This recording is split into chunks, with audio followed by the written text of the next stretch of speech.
Palavra da Verdade, com Hernandes Dias Lopes.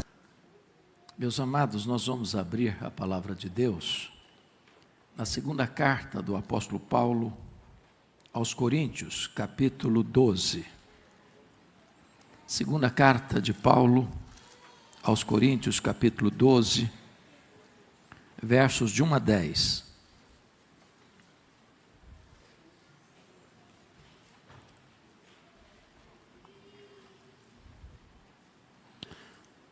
Lido o texto, permaneça, por favor, com a sua Bíblia aberta nesta passagem. Paulo escreve assim: se é necessário que me glorie, ainda que não convém, passarei as visões e revelações do Senhor. Conheço um homem em Cristo que há 14 anos foi arrebatado até o terceiro céu, se no corpo ou fora do corpo, não sei, Deus o sabe. E sei que o tal homem, se no corpo ou fora do corpo, não sei, Deus o sabe, foi arrebatado ao paraíso, e ouviu palavras inefáveis, às quais não é lícito ao homem referir. De tal coisa me gloriarei, porém não de mim mesmo, salvo nas minhas fraquezas. Pois se eu vier a gloriar-me, não serei nécio, porque direi a verdade. Mas abstenho-me para que ninguém se preocupe comigo mais do que em mim vê ou de mim ouve. E para que não me ensoberbecesse com a grandeza das revelações, foi-me posto um espinho na carne, mensageiro de Satanás, para me esbofetear, a fim de que não me exalte. Por causa disso, 3 vezes pedi ao Senhor que o afastasse de mim. Então ele me disse: a minha graça te basta, porque o poder se aperfeiçoa na fraqueza. De boa vontade, pois, mais me gloriarei nas fraquezas, para que sobre mim repouse o poder de Cristo. Pelo que sinto prazer nas fraquezas, nas injúrias, nas necessidades, nas perseguições, nas angústias por amor de Cristo. Porque quando sou fraco, então é que sou forte. Meus amados, eu gostaria de meditar com vocês sobre o seguinte tema: glória e sofrimento. Pela lógica humana, nós gostaríamos de ouvir sofrimento e glória, mas não é o que o texto não vai nos ensinar. A ordem é essa mesma: glória e sofrimento. É do conhecimento de todos nós que a segunda carta de Paulo aos Coríntios é a carta mais pessoal do apóstolo Paulo. É a carta mais autobiográfica do apóstolo Paulo. Ele escreveu essa epístola quando estava em Éfeso. Ele passou 3 anos em Éfeso. Estivera 1 ano e meio em Corinto. E agora ele escreve esta carta à igreja de Corinto. E esta carta é uma defesa do seu apostolado e uma defesa do evangelho. Quando Paulo saiu da igreja de Corinto, os falsos apóstolos chegaram lá para perturbar a igreja. E a igreja de Corinto, sem discernimento e maturidade espiritual, deu acolhida àqueles falsos apóstolos. E eles começaram a minar o apostolado de Paulo, a distorcer o evangelho, e a dizer que Paulo não era um apóstolo legítimo, que Paulo não tinha experiências arrebatadoras, estáticas, que o recomendassem como um apóstolo, que ele não tinha as cartas de recomendação necessárias para o verdadeiro apostolado. E desta maneira a igreja de Corinto estava como que sendo enganada por esses falsos mestres, por essas falsas doutrinas, por esses falsos apóstolos. Então o apóstolo Paulo, a contragosto, na contramão da sua vontade e do estilo do seu ministério, precisa contar essa experiência. Que experiência? A experiência de seu arrebatamento, de um êxtase espiritual, a ponto de ser arrebatado ao terceiro céu, que ele chamou de paraíso, onde ele relata que ouviu coisas inefáveis, ou seja, não são lícitas serem referidas, ou em outras palavras, nenhuma palavra humana, por mais eloquente que seja, é capaz de descrever o que ele ouviu. Mas ele cuidadosamente coloca essa experiência na terceira pessoa. Conheci um homem. Ele não diz eu. Conheci um homem, que no corpo ou fora do corpo, eu não sei, Deus o sabe. E ele então começa a contar essa experiência, deste arrebatamento até ao terceiro céu, ao paraíso. É digno de destaque que esta não é a primeira visão que Paulo tem. Não é a primeira. Ele vai relatar esse fato que ocorrera há 14 anos. Portanto, já no começo do seu ministério. Mas ele teve outras visões. Por exemplo, ele tem a visão da sua conversão no caminho de Damasco, Atos 9:3.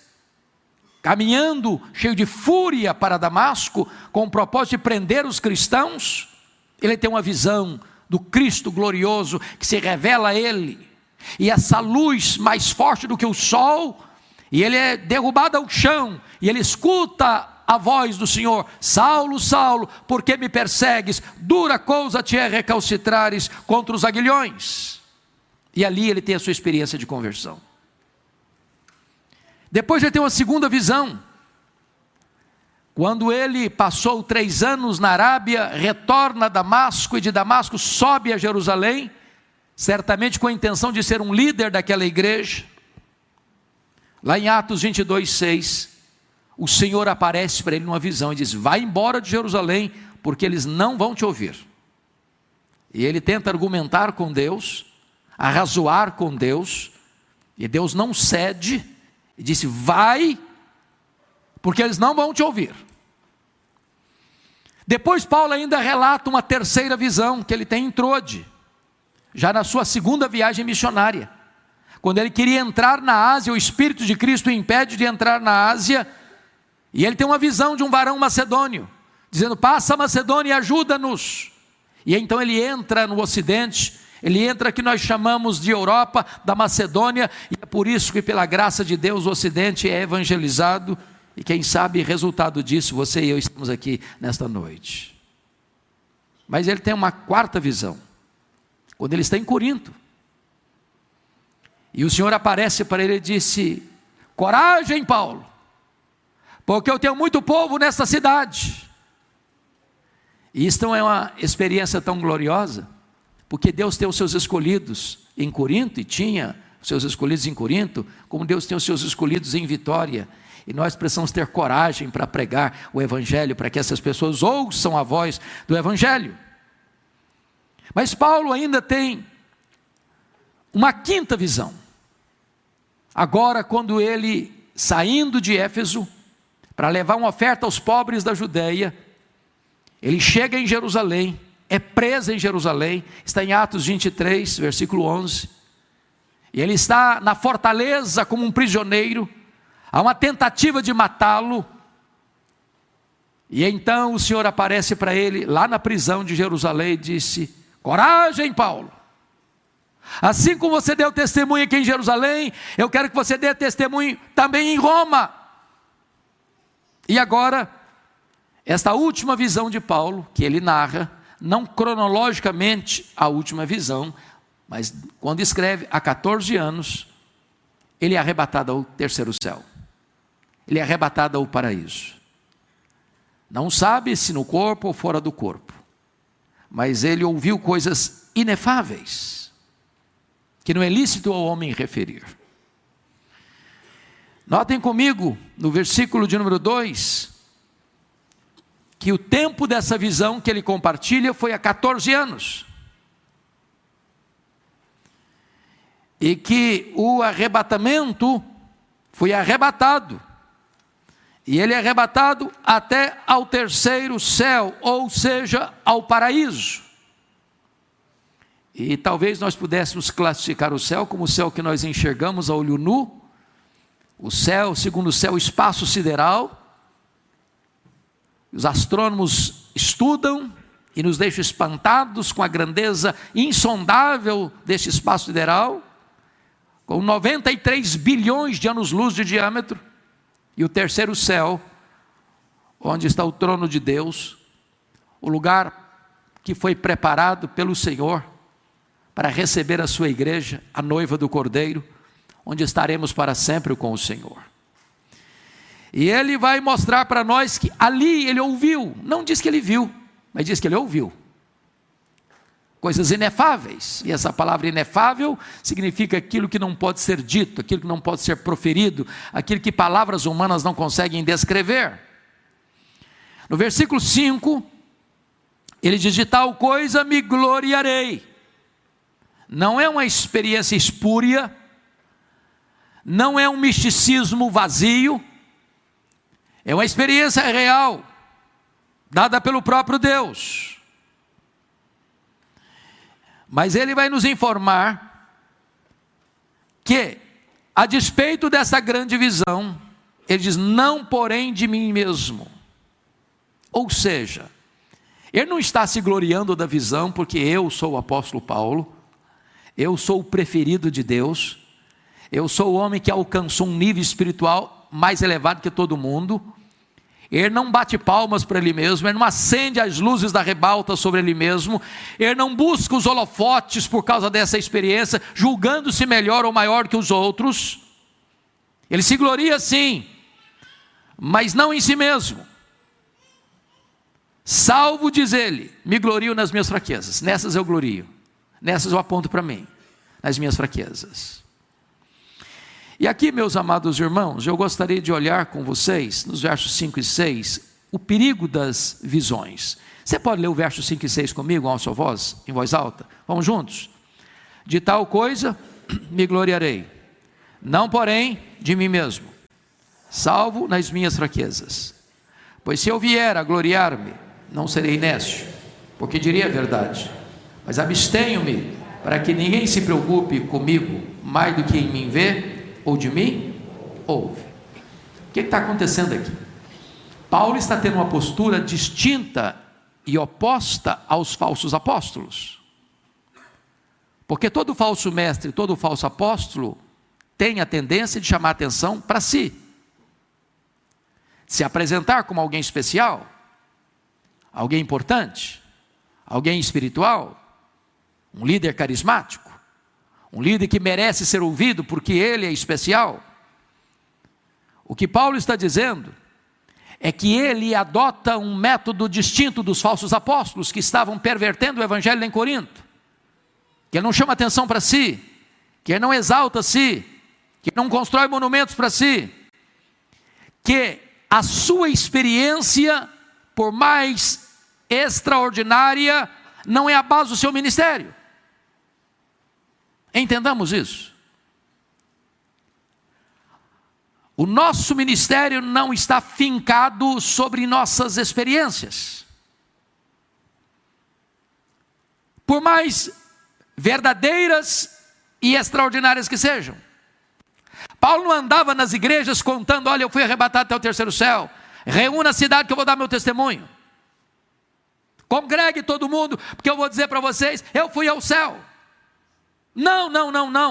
Embora a experiência seja verdadeira, o ministério dele não está baseado nessa experiência. O evangelho tem um conteúdo objetivo, é Cristo. O nascimento virginal de Cristo, A vida de Cristo, os milagres de Cristo, os ensinos de Cristo, a morte de Cristo, a ressurreição de Cristo, a ascensão de Cristo, o senhorio de Cristo, a volta de Cristo. Este é o Evangelho.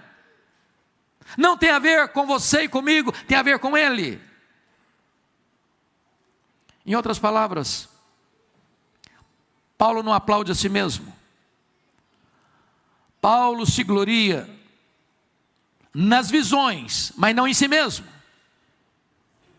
Então, o que significa isso?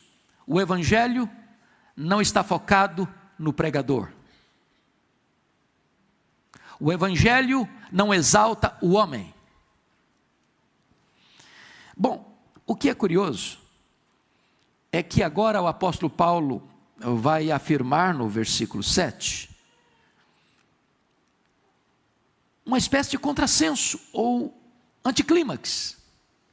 Porque ele começa contando uma experiência de êxtase, de arrebatamento, de ouvir coisas inefáveis. E agora ele precisa descer e dizer o seguinte: e para que não me ensoberbecesse, com a grandeza das revelações, e note você no plural, não da revelação, mas das revelações, foi-me posto um espinho na carne. E aí Deus tempera não só sofrimento com glória, mas Deus tempera a glória com sofrimento.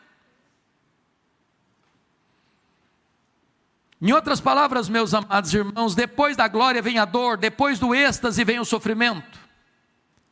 Há uma transição das visões do céu com o espinho na carne.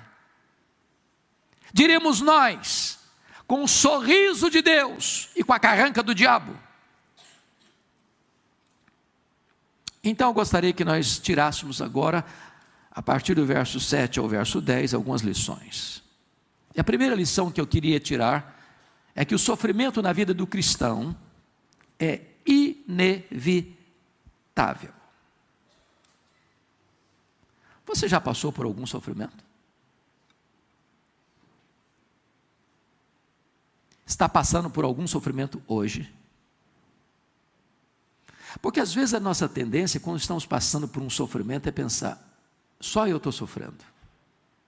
Ou o meu sofrimento é maior do que o do outro. Ou ninguém está sofrendo como eu estou sofrendo.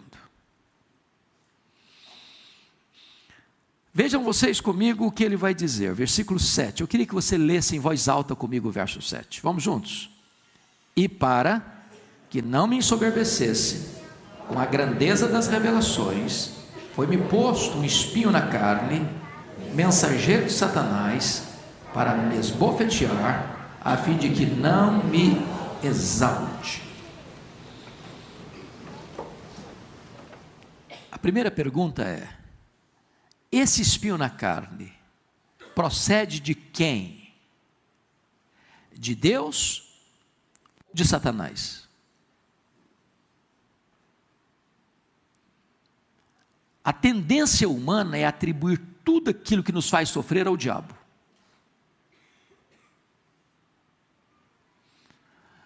Há muitas teologias reducionistas. Deus é só o Deus da vida, mas não é o Deus da morte. Pois o Deus da Bíblia é o Deus da vida e o Deus da morte. Ele quem dá vida e Ele quem tira a vida. Em muitas teologias reducionistas, Deus é só o Deus do arrebatamento, mas não é o Deus do espinho na carne, do sofrimento. Pois a Bíblia diz que Deus é o Senhor também do êxtase e também do espinho na carne, porque o espinho na carne não procede de Satanás, procede de Deus. E por que procede de Deus? Porque o propósito é santo, para que ele não se ensoberbecesse. E se existe alguém nesse universo interessado em que você seja um pavão, um balão de soberba, é Satanás. Quem tem interesse em que você seja alguém humilde, é Deus. Agora a pergunta é: se o espinho na carne procede de Deus, e procede, O que é esse espinho na carne? Jamais nós poderíamos ter a pretensão de ter a resposta final, porque este é um assunto debatido na história da igreja, e ao longo desses 20 séculos de cristianismo não se chegou a um consenso. Por exemplo, o nosso irmão João Calvino, ao estudar o assunto e tratar da matéria, pensou que o espinho na carne, na vida de Paulo, seria a perseguição dos seus irmãos judeus. Martinho Lutero, aliás, desculpem, esse é o pensamento de Martinho Lutero, que era a perseguição dos seus irmãos judeus. Calvino pensou que o espinho na carne eram as tentações espirituais. A palavra espinho, na língua grega, significa um objeto pontiagudo, uma estaca que fere a carne. E para mim, e eu preciso que você só avance 2 páginas da sua Bíblia para frente, há uma pista que eu sou inclinado, não posso dar a palavra final, mas eu sou inclinado a pensar que Paulo está nos dando uma pista aqui do que seja. Capítulo 4 de Gálatas, versículo 15.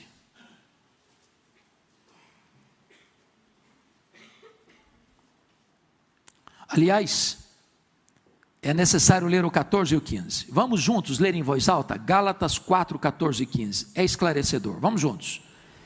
E posto que a minha enfermidade na carne vos foi uma tentação, contudo não me revelastes desprezo nem desgosto, antes me recebestes como anjo de Deus, como o próprio Cristo Jesus, que é feito pois da vossa exultação, pois vos dou testemunho de que, se possível fora, teríeis arrancado os próprios olhos para vos dar. Então entendamos uma coisa aqui.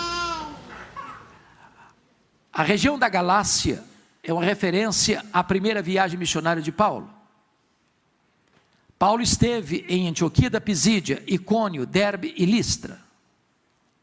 Não consta a Bíblia que Paulo tenha saído de Antioquia da Síria doente, mas consta a Bíblia aqui que ele chega ao destino da primeira viagem missionária, nas montanhas do Cáucaso, doente. E ele declara aqui que pregou o evangelho pela primeira vez na Galácia, por causa de uma enfermidade física.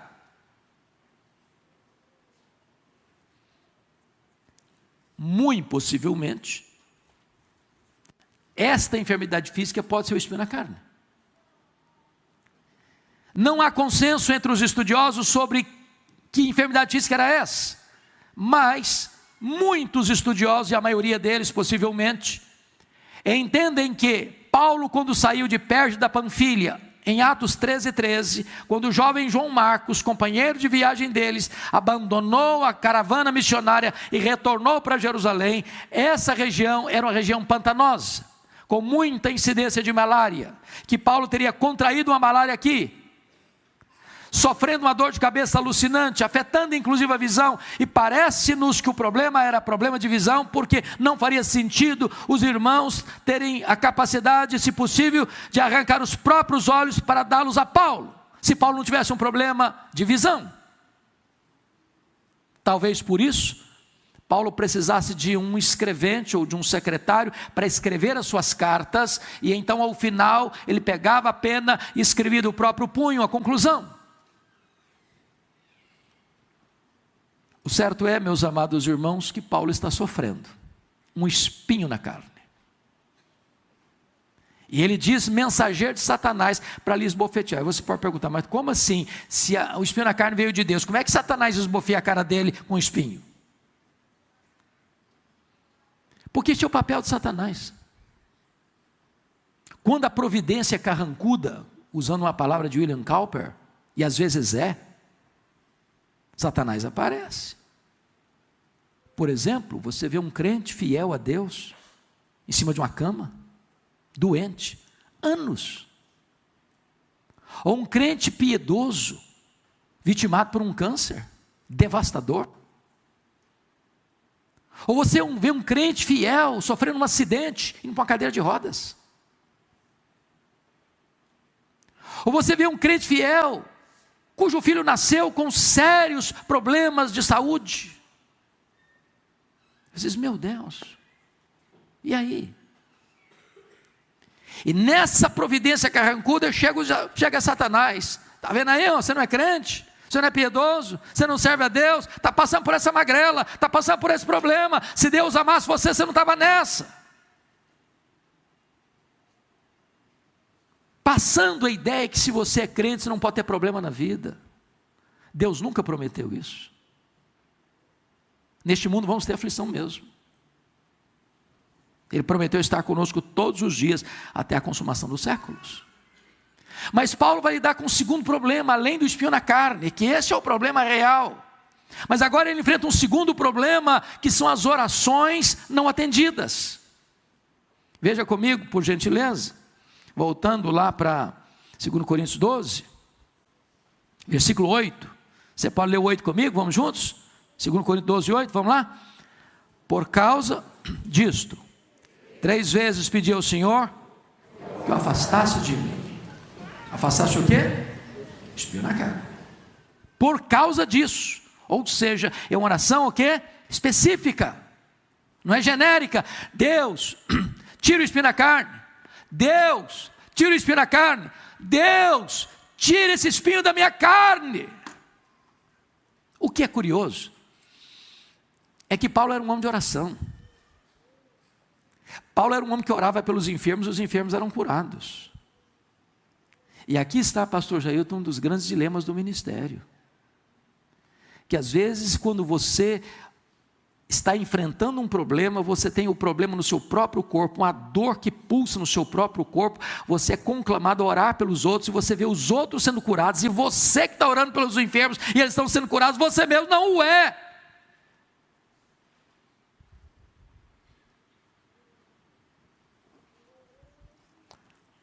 Paulo orou perseverantemente, e a resposta de Deus para ele foi: não remoção, mas força para suportar.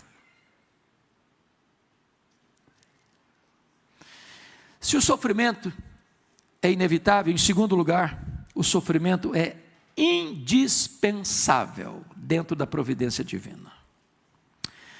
Veja você, em primeiro lugar, para evitar o ensoberbecimento, no versículo 7, foi-me posto um espinho na carne, mensageiro de Satanás, para me esbofetear, a fim de que eu não me exalte. Irmãos amados, Deus está trabalhando em nós. E qual o projeto de Deus na nossa vida? O grande projeto de Deus na nossa vida está lá em Romanos 8, 29. Deus nos predestinou para sermos conformes à imagem do seu Filho. E a Bíblia diz que o seu Filho Jesus aprendeu pelas coisas que sofreu. Se você acha que você pode aprender sem sofrimento, você está se considerando melhor do que o próprio Filho de Deus. O sofrimento na vida do cristão é pedagógico, porque você aprende as grandes lições da vida, não nos dias de festa, não nos dias de promoção, não nos dias de saúde, não nos dias de grande êxtase emocional. Você aprende as grandes lições da vida nos vales da dor e do sofrimento.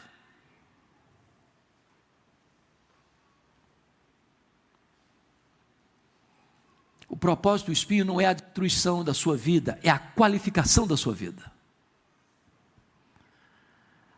O sofrimento é indispensável, meus irmãos, porque o sofrimento produz dependência de Deus. Versículo 8 diz que ele orou 3 vezes. 3 vezes. Por que ele orou? Porque reconheceu que precisava de Deus. Você pode conhecer isso da sua e da minha experiência, da nossa experiência. Quando está tudo bem, muito bem, a tendência do ser humano é tirar férias de Deus. Quando o calo aperta, a primeira coisa que a gente faz é recorrer a Deus. O sofrimento gera em nós dependência de Deus. Terceiro, por que o sofrimento é indispensável? para mostrar-nos a suficiência da graça de Deus na nossa vida. Veja comigo, por favor, versículo 9, leia em voz alta comigo 9, vamos juntos? Então, ele me disse, a minha graça te basta, porque o poder se aperfeiçoa na fraqueza. Até aqui. Oh, amados irmãos, nós precisamos mais da graça de Deus do que de cura. Tem muitas pessoas sadias que vivem uma vida miserável, porque não têm a graça. E tem muitas pessoas sofrendo, com vida plena, porque a graça de Deus os basta. É nesse sentido que o salmista disse, a tua graça é melhor do que a vida. A maior necessidade nossa é da graça de Deus, da suficiente graça de Deus. Mas em quarto lugar, por que o sofrimento é indispensável? É porque é através do sofrimento que nós somos fortalecidos com o poder. Versículo 9 diz, porque o poder se aperfeiçoa na fraqueza. Ou seja, quando eu estou forte, confiado na minha própria força, é uma força fraca, é uma escora frágil, é um bordão roto.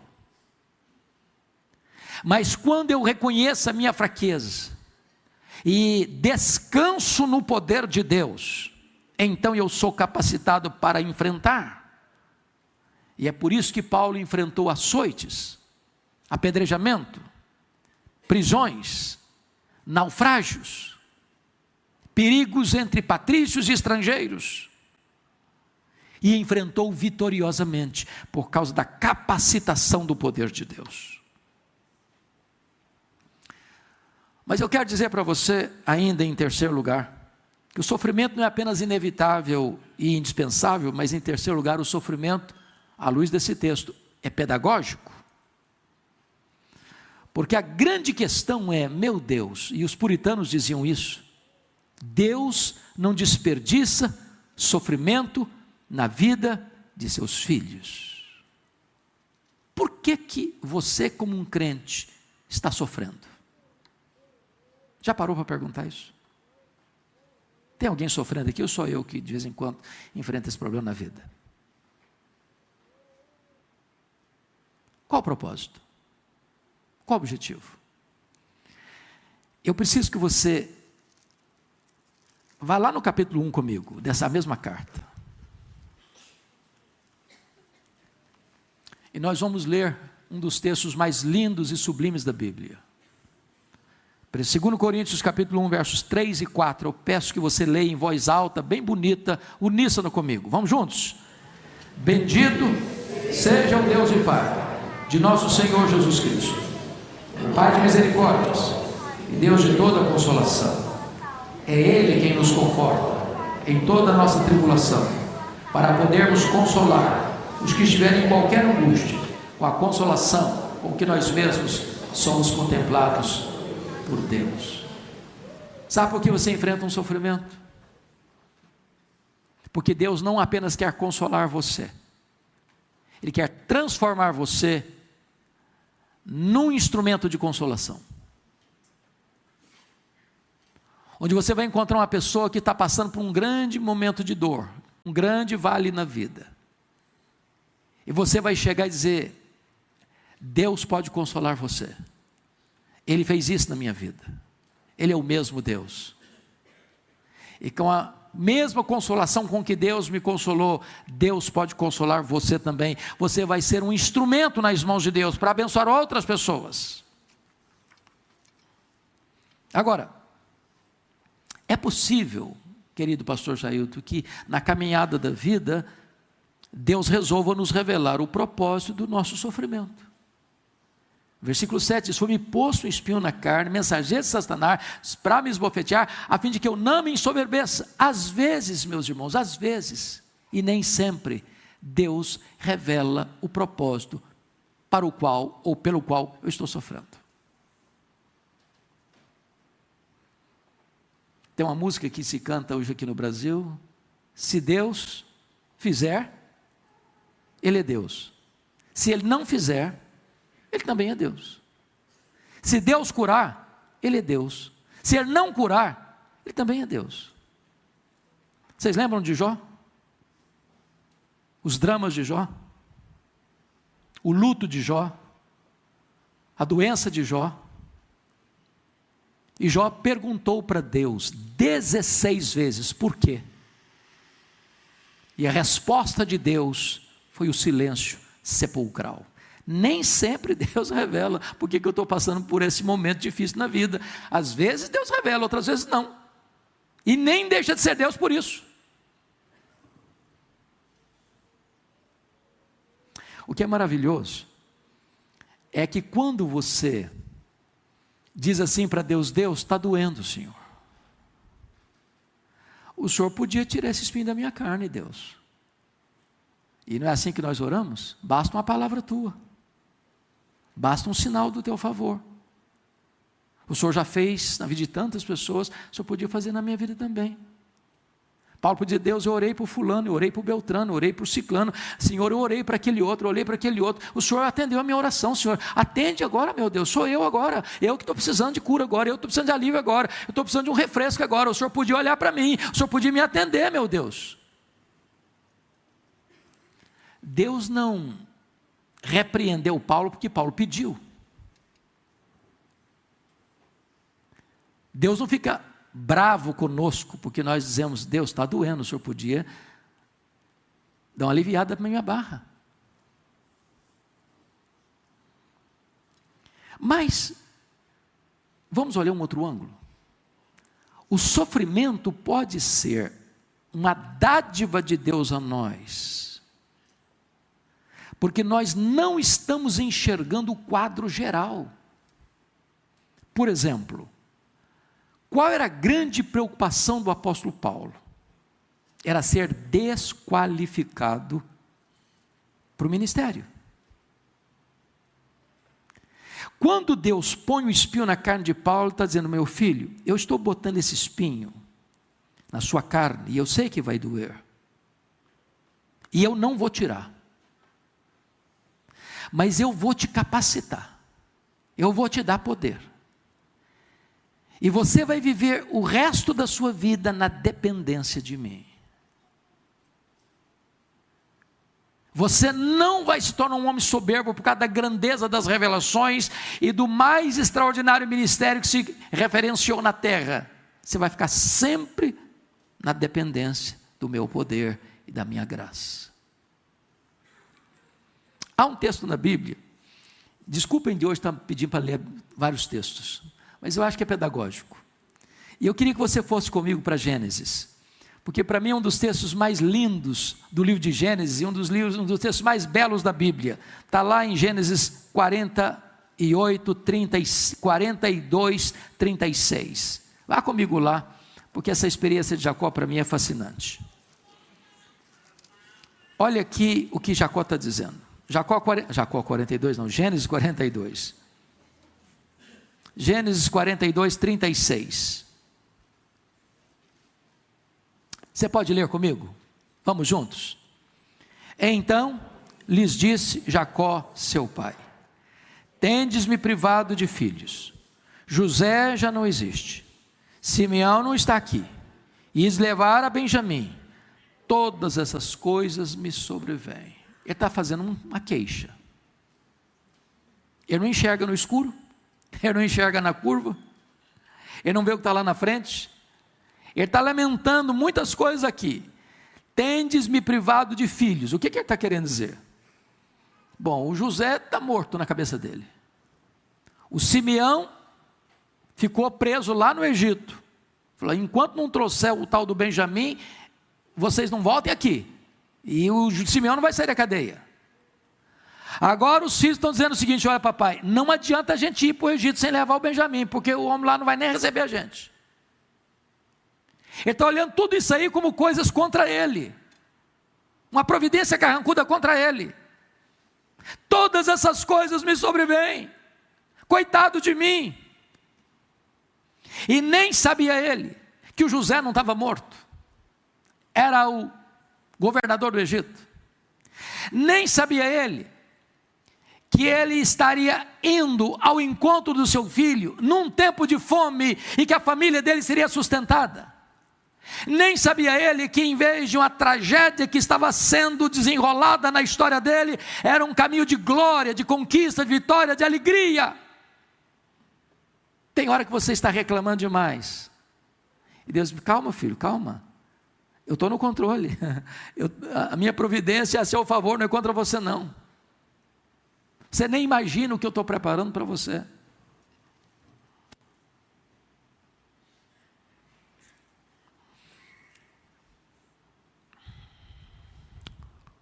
Volta lá para 2 Coríntios para a gente encerrar. O apóstolo Paulo está dizendo para nós aqui que a sua alegria não se baseia, preste atenção nisso, na natureza das circunstâncias. Porque às vezes a gente pensa que a nossa alegria depende das circunstâncias. Estou com saúde, estou feliz. Estou doente, estou triste. Estou com muito dinheiro, estou feliz. Estou com pouco dinheiro, estou triste. Estou enfrentando uma situação maravilhosa, estou alegre. Enfrentou uma providência carregura, estou triste. Olha o que ele vai dizer para nós no versículo 10, 12 e 10. Vamos juntos para encerrar. Pelo que sinto prazer nas fraquezas, nas injúrias, nas necessidades, nas perseguições, nas angústias, por amor de Cristo. Porque quando sou fraco, então eu sou forte. Se você tirar essa expressão por amor de Cristo, é masoquismo, é filosofia pagã. Porque nenhuma pessoa em sã consciência sente prazer nas fraquezas. Nenhuma pessoa em sã consciência sente prazer nas injúrias. Estou sendo injuriado, mal falado, difamado. Nenhuma pessoa sente feliz porque acorda de manhã, não tem comida na mesa. Nenhuma pessoa é feliz porque ele está sendo perseguido. Nenhuma pessoa é feliz porque está angustiado. Agora, ele diz assim: eu sinto prazer em todas essas circunstâncias, por amor de Cristo. Por amor de Cristo.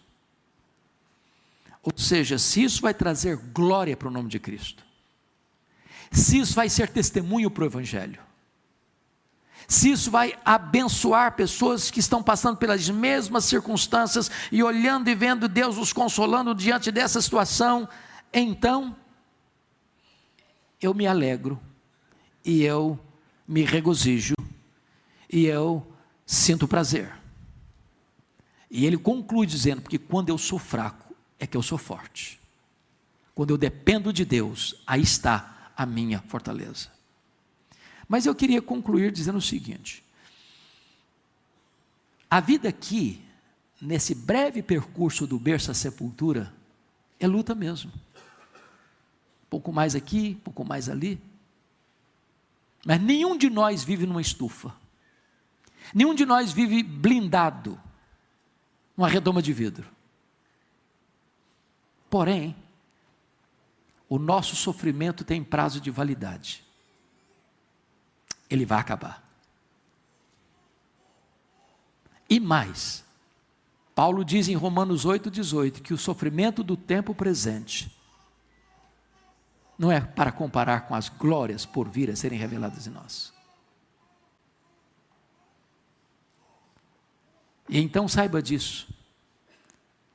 Daqui a pouquinho, só mais daqui a um pouquinho, Deus vai enxugar dos nossos olhos toda lágrima. A dor não vai mais existir. As lágrimas não vão rolar mais no nosso rosto. E nós teremos um corpo incorruptível, imortal, poderoso, glorioso, espiritual, celestial, semelhante ao corpo da glória do Senhor Jesus. Sofrimento vai ter ido embora para sempre, e o gozo eterno do Senhor nos assistirá para todo sempre. Essa é a nossa esperança. Os nossos olhos estão em Cristo, mais do que nas circunstâncias. Que Deus os abençoe.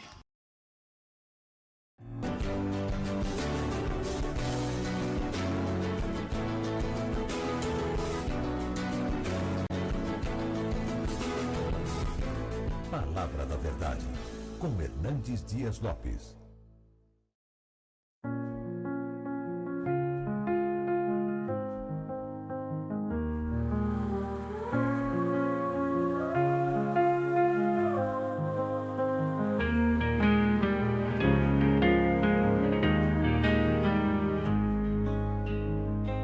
Looking through the window of a crowded train, faces blurred like memories in the rain.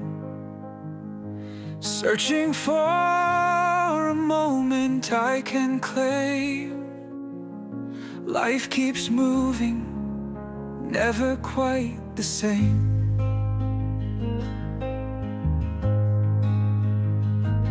Whispers of the past echo in my ear, silent words that only I can hear. Time's a river swiftly flowing near. Each new day brings both hope and fear. Lost in thoughts that come and go, wondering where they all will flow. Dreams and doubts in quiet show. In this journey we all grow.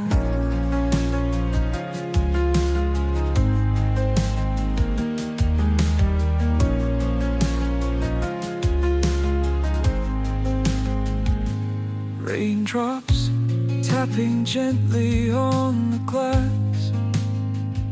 Moments fade, no matter how we grasp. In the silence of the days that pass, we find truth in questions we still ask. Lost in thoughts that come and go, wondering where they all will flow. Dreams and doubts in quiet show. In this journey we all grow. Eyes closed tight to see inside a world where secrets like to hide. Truths emerge from where they bide, in the heart where feelings ride. The train moves on through night and day, carrying dreams along the way. Each window frames a fleeting play, a story lived, then swept away.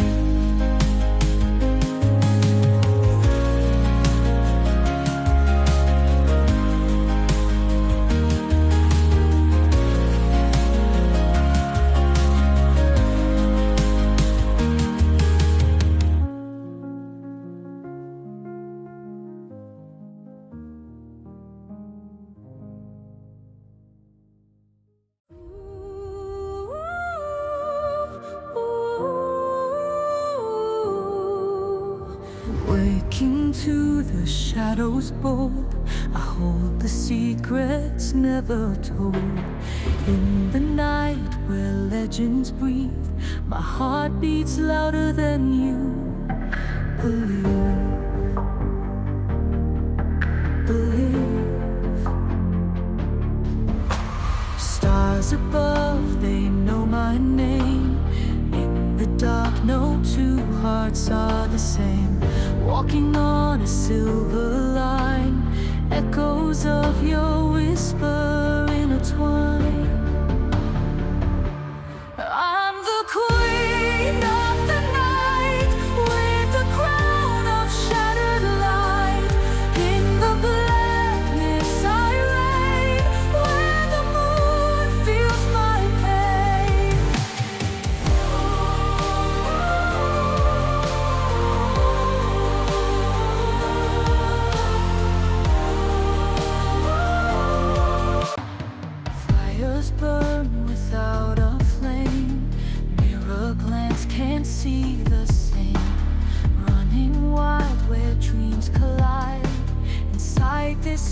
for my mom, you're